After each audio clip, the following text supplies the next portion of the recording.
Viramgam Mandar road પર આવેલા જનસેવા hospital દ્વારા નિઃશુલ્ક નિદાન અને સારવાર કેમ્પ યોજાયો.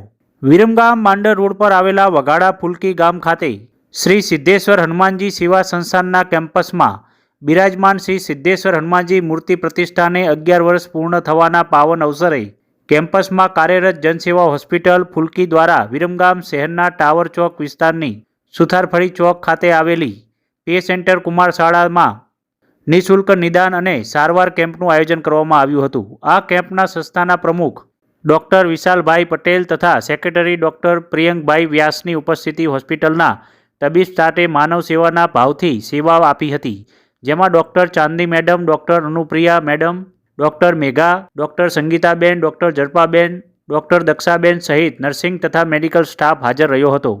કેમ્પ દરમિયાન આશરે 456 જેટલા દર્દીઓ આરોગ્ય તપાસ કરવામાં આવી હતી તથા જરૂરી મુજબ તેમને નિઃશુલ્ક દવાઓ આપવામાં આવી હતી. આ અવસરે પે સેન્ટર કુમાર શાળા નંબર 1ના આચાર્ય દીપકભાઈ પરમાર અને મદદનીશ શિક્ષક શ્રી નવીનભાઈ પંચાસરા હાજર રહ્યા હતા.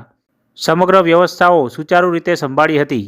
સાથે જ હોસ્પિટલના તમામ તબીબી અને સહાયક સ્ટાફ માટે ચા, પાણી અને નાસ્તાની સુંદર વ્યવસ્થા કરવામાં આવી હતી. સંસ્થાના પ્રવક્તા શ્રી કિશોરભાઈ વાઘેલાએ જણાવ્યું હતું કે સિદ્ધેશ્વર હનુમાનજીની મૂર્તિ પ્રતિષ્ઠાના 11 વર્ષ પૂર્ણ થવાની ઉજવણીના ભાગરૂપે આ કેમ્પમાં ઉપસ્થિત તમામ દર્દીઓને આગામી 1 માસ સુધી જનસેવા હોસ્પિટલ ખાતે નિઃશુલ્ક સારવાર અને દવાઓ આપવામાં આવશે.